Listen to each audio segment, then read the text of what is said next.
guys, it's your boy N98K and I'm making a video after quite a while. So yeah, I hope this video helps you. So in today's video, we'll be looking at how you can configure VS Code to work in hand with Godot game engine. Last time I made this video, Godot was still on a 3.x release, and as of Godot 4, the extension has become very good. So without any further ado, let's just start. So first of all, what you want to do is install the Godot engine. I'm assuming you have done that. I'm using the Steam version. You can use whatever version you have. So first of all, let's just click on editor and then on editor settings, and here let's search for text editor. So we need to go to external and let's switch on external editor, and here we need to fill the path of VS Code. So this is how you find the path. You search for Visual Studio Code, right click this, open file location. This will open a shortcut. Right click this and open file location, and here you can see code.exe. So you copy this path, go here, click this icon, paste that in, and from here you select code.exe. So that's set up. And for the executable flags, you will find this in description. So this is basically how you set it up. And if you are wondering where I found all this information, it's right here on the GitHub page. So once we're done here, we can just close this and open our Visual Studio Code.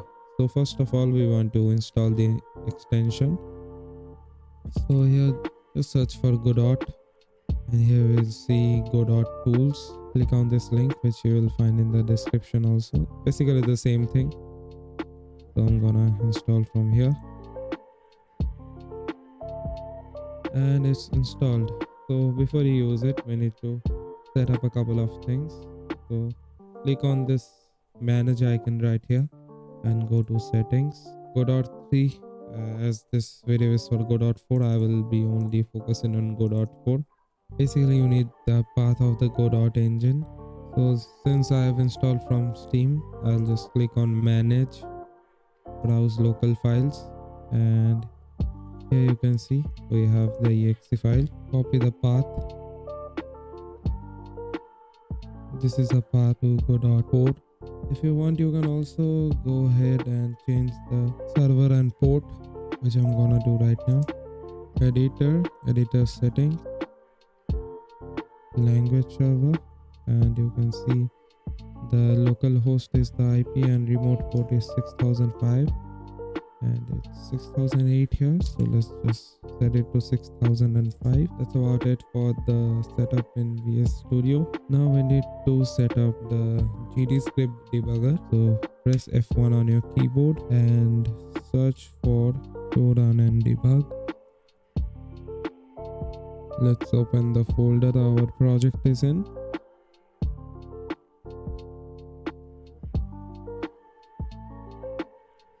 Come down to the run and debug, create a launch.json file, and from here let's select GDScript go.debug, and this is the basic version.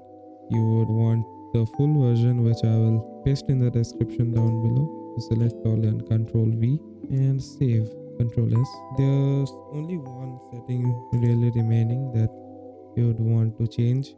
It's in again Godot, open Godot and editor settings and search for language server section, and under this you would want to enable smart resolve, which is enabled by default. So just double check it, and that should do it.